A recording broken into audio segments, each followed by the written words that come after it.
मजबूत शरीर गठन का नौजवान अपने सैन्य प्रशिक्षण के दौरान अपनी संगीत की रुचि कायम रखता है और अपनी सुरीले आवाज से जवानों का दिल बहलाता है। उस सुरों का मैदान लड़ने वाला भला तोहफों के मैदान में कैसे अपना जी लगाता। 19 साल की उम्र में यह नौजवान पहुंचा लखनऊ के ऑल इंडिया रेडियो में। उसे संगीत का वो माहौल मिला जिसकी वो हमेशा तमन्ना रखता था। मुंबई आने के बाद घर से बेदखल होने के बावजूद भी लगातार मेहनत से फौजी जिगर होने के कारण 25 साल की उम्र में 1950 की फिल्म आंखें में संगीत देने का उसे अवसर प्राप्त हुआ। फिर उसके बाद सुरों का सफर जो मुकम्मल हुआ वो हमें संगीत प्रेमियों को लगातार 25 सालों तक सुरीले गानों के महासागर में डुबो दिया। जी हाँ दर्शकों, अपने सही पहचाना the uncrowned king of ghazals Madan Mohan ji. Anaisha creations का ये श्रृंखला 2 भागों में आपको समर्पित है। कहते हैं मदन मोहन जी आए थे मुंबई फिल्म म्यूजिक डायरेक्टर नहीं बल्कि एक्टर बनने। फिल्मिस्तान के शहीद फिल्म में उन्हें वो अवसर मिला। फिर पर्दा 1953 की फिल्म आंसू और 1955 की मुनिंजी फिल्म में उन्हें किरदार निभाने का अवसर मिला।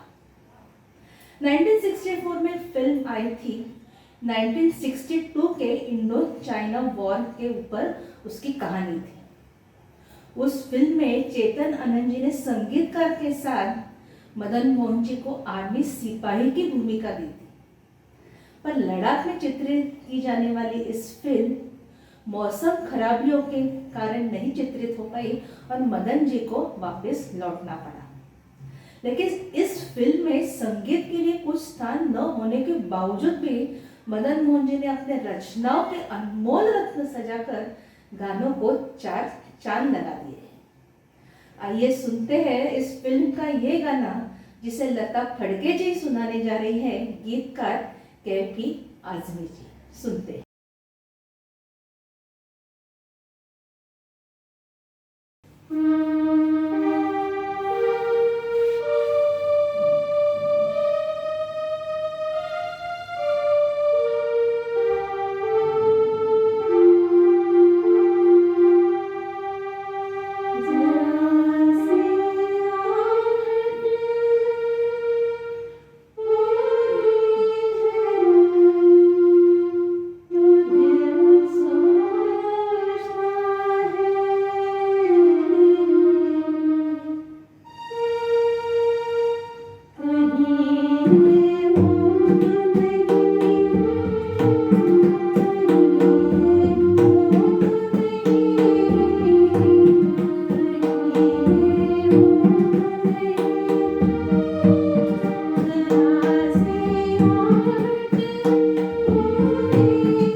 के अंतर के अंत के शब्द, जिसे हम रिफ्रेन या डमी वर्ड्स कहते हैं, मदन मोहन जी के खुद के लिखे हुए थे।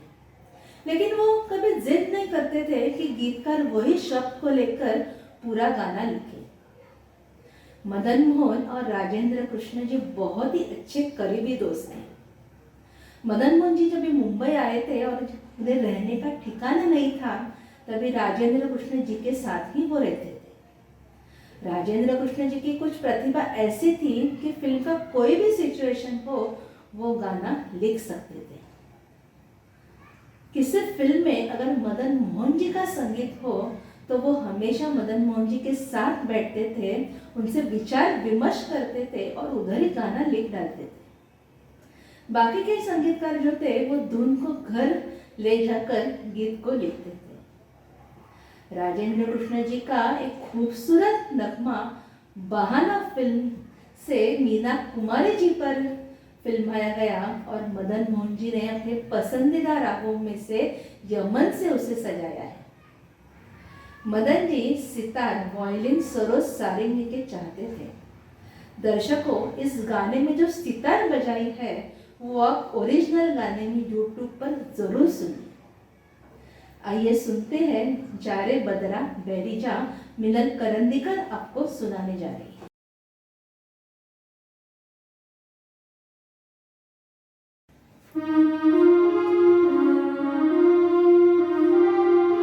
जारे बदरा बैरी जा, रे जा रे, जारे बदरा बैरी जा, रे जा रे, पिया का संदेशवा लारे लारे लारे, जारे बदरा बैरी जा, जा जा रे, जारे बदरा बैरी जा, रे जा रे।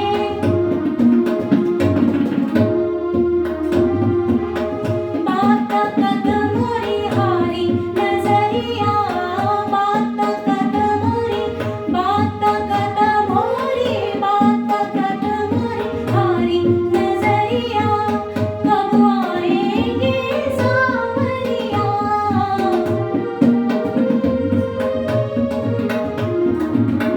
बात कद मोरी हारी नजरिया, कब आएंगे सावरिया। मोहे क्यों सताए पापी, शोर मचाए मेरी मीरा सावरिया। लारे लारे लारे, जारे बदरा बैरी जा, जा जा रे, जारे बदरा बैरी जा, रे जा रे, पिया का संदेशवा लारे लारे लारे, जारे बदरा बैरी जा, रे जा रे, जारे बदरा बैरी जा।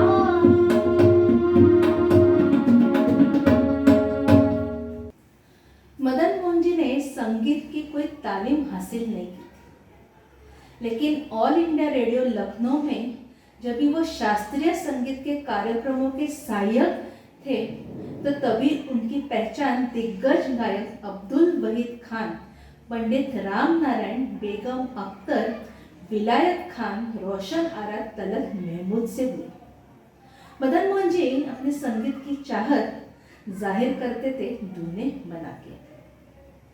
मदन मोहन जी की हिंदी और उर्दू भाषा की जानकारी और संगीत का बीज शायद इन्हीं दिग्गजों की देन है। बेगम अख्तर जी को मदन मोहन जी का कदर न जाने यह गाना इस कदर पसंद था कि एक दिन देर रात उन्होंने मदन जी को फोन किया और यह गाना सुनाने की जिद की। एक गजल शहजादी कि दूसरे गजल के बादशाह को और क्या शाबाशी हो सकती है।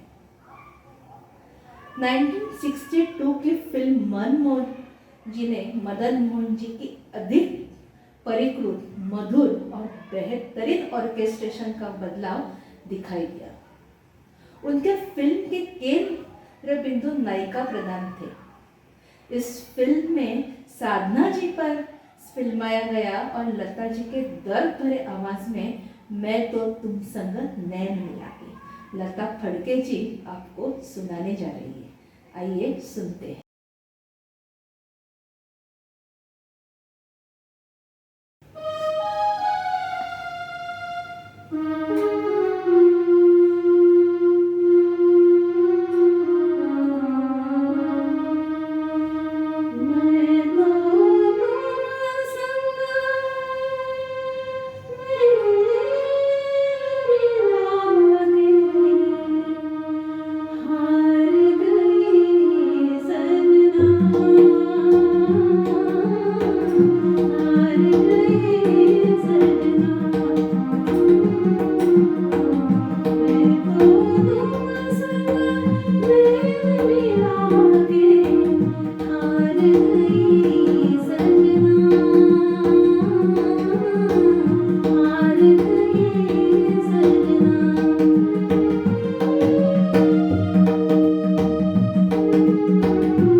तब वो बहुत ही दुष्टोषणीय थे।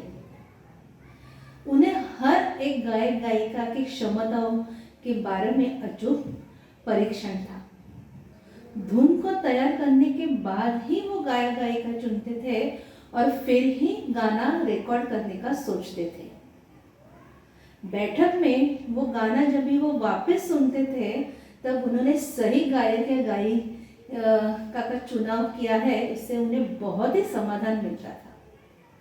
अपने सिद्धांत, धारणा, दृढ़ विश्वास पर वो हमेशा कायम रखते थे। अगर रफ़ी साहब को उन्होंने किसी गाने के लिए चुना है और प्रोड्यूसर जी, तलत जी और किशोर जी के बारे में बोल रहे हैं तो वो अपनी चुनाव पर अड़े रहते, कभी झुकते नहीं और बाद में प्रोड्यूसर साहब को ही उनकी बात माननी पड़ती थी। 1967 की फिल्म दुल्हन एक रात की, इस फिल्म में 3 बार इत्तेफाक से हुई मुलाकात प्यार में कैसे बदल गई, रफ़ी साहब आपको सुनाते हैं एक हंसी शाम को, जिसे सुजय पेश कर रहा है। आइए इस खूबसूरत नगमा को सुनते हैं।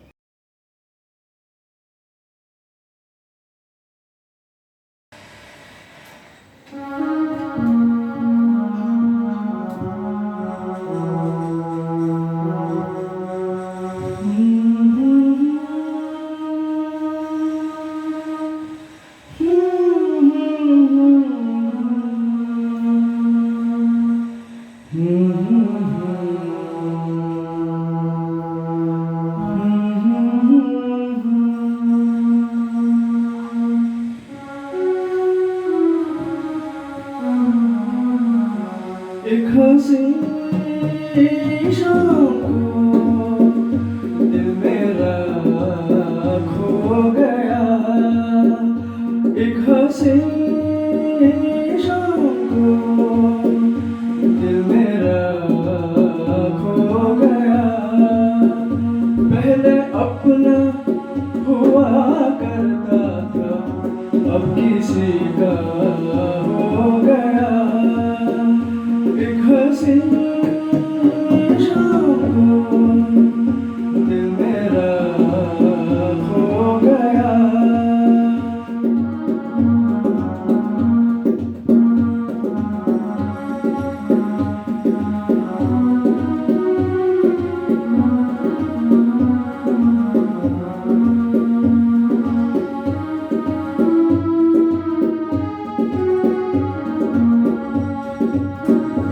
मुद्दतों से आरज़ू थी जिंदगी में कोई आए, सुनी सुनी जिंदगी में कोई शमा जलाए। वो जो आए तो रोशन ज़माना हो गया।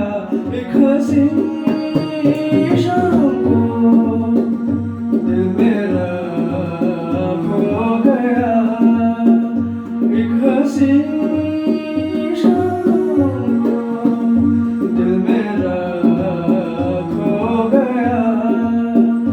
पहले अपना हुआ करता था, अब किसी का हो गया। एक हंसी शाम को दिल मेरा खो गया। असाधारण शब्दों में मदन मोहन जी और लता जी द्वारा प्रलोभित हुई धुनें हमारे खुद के सौंदर्य विषय और भावनिक संवेदनशीलता में रोमांच खड़ा कर देते हैं। लता दीदी के लिए तो वो मदन भैया थे। अपनी पहली फिल्म आंखें में मदन मोहन जी चाहते थे कि लता जी उनके लिए गाए, लेकिन लता जी की ना सुनकर निराश हुए मदन जी पहुंचे लता दीदी के घर। उस दिन रक्षाबंधन का त्योहार था और मदन मोहन जी ने लता दीदी को अपनी बहन माना और उनसे राखी बंधवाई। मदन मोहन जी लता जी को धुन गा के सुनाते थे और फिर उनसे बोलते कि लता अब ये गाना तुम्हारा है, जैसे तुम चाहो उसे गाओ। लेकिन लता दीदी गाने को इस प्रकार प्रकट करती थी अपने गले से कि मदन मोहन जी सुन के दंग रह जाते थे और उनसे पूछते, लता तुम्हें कैसे पता चला कि यही सुरों की मालिका प्रकट होनी चाहिए, ऐसी उनकी अपेक्षा थी। लता दीदी को गाने की बारीकियां कभी मदन मोहन जी को समझाने नहीं पड़ती थी, लेकिन जो अंतिम गाना था ना, उसकी 2-3 रिकॉर्डिंग्स तो वो जरूर करते थे। फिर यमन कल्याण राजा मेहंदी अली खान की लिखी हुई और नई उभरती खूबसूरत हीरोइन उस वक्त की बिंदु जी पर ये गाना जो फिल्माया है, जिया ले गयो जी मोरा सावरिया। आइए मिनल पेश कर रही है।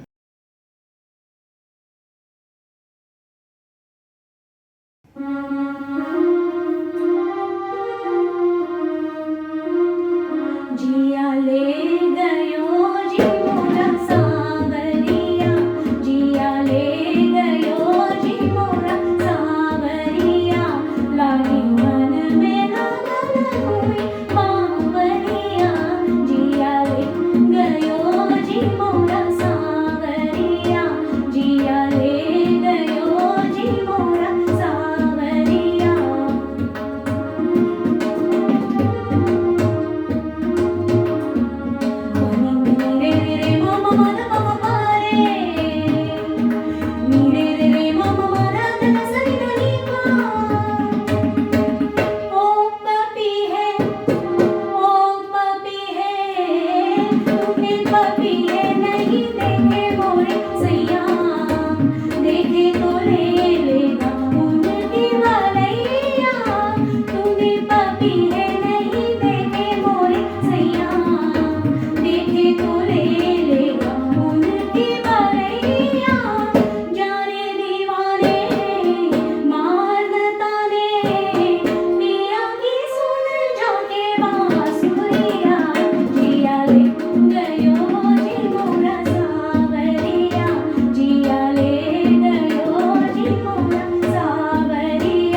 मदन मोहन जी साहब ने जो फिल्म गजल में अपना योगदान दिया है, ऐसा था जैसे भगवान ने मानव जात को ज्योति रोशनी प्रदान की हो।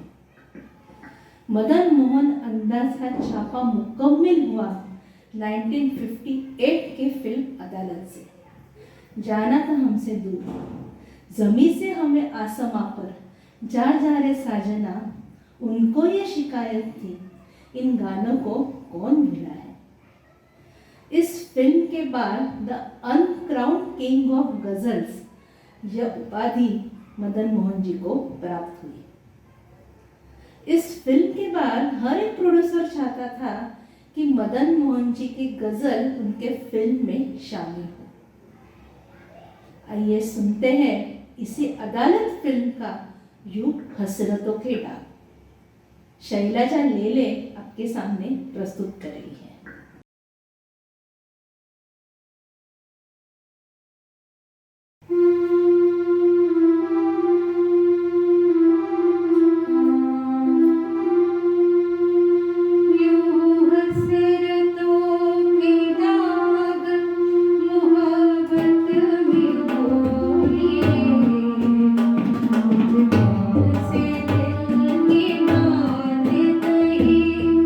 और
धुनों में उतारने की खास क्षमता मदन मोहन जी को हासिल थी। शब्दों और धुनों के मिलाप के वे निर्विवाद उस्ताद थे। इसलिए उनके गाने आज भी हमारे दिलों में ताज़ा है और दिलों के तार हिला देते हैं। राजा मेहंदी अली खान, मजरू सुल्तानपुरी, कैफी आजमी, राजेंद्र कृष्ण, इन्होंने मदन मोहन जी के लिए अधिकतर गाने लिखे। वे मदन मोहन जी ही थे जिन्होंने राजा मेहंदी अली खान को प्रोत्साहित किया संगीन संजीदा स्वरूप के गाने लिखने के लिए, और इससे उनकी शायरी की प्रतिभा प्रचलित हुई। उसके पहले खान साहब प्रहसन स्वांग किस्म के गाने लिखते थे। ओपी नैयर जी ने राजा मेहंदी अली खान की एक साइन लाइन नापसंद की थी। एक फिल्म के बैठक के दौरान राजा मेहंदी अली खान ने वो जो साइन लाइन थी मदन जी को सुनाई। मदन जी को वो बहुत अच्छी लगी और उन्होंने उनसे वादा किया कि उनको कोई सिचुएशन अगर मिली तो वो साइन लाइन का ज़रूर इस्तेमाल करेंगे। उधर उस फिल्म के डायरेक्टर मोहन कुमार भी बैठे थे। उनको वो साइन लाइन इतनी पसंद आई कि उन्होंने उस फिल्म में वो सिचुएशन बनाई और फिल्म में राजा मेहंदी अली खान साहब ने वो गाना लिखा। वो कौन सा गाना है जो लता दीदी के कई गानों में से आइकॉनिक गाना साबित हुआ? आइए सुनते हैं आपकी नजरों ने समझा। लता फड़के जी आपके सामने पेश कर रही है।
स्वाभिमान किस्म के इंसान थे।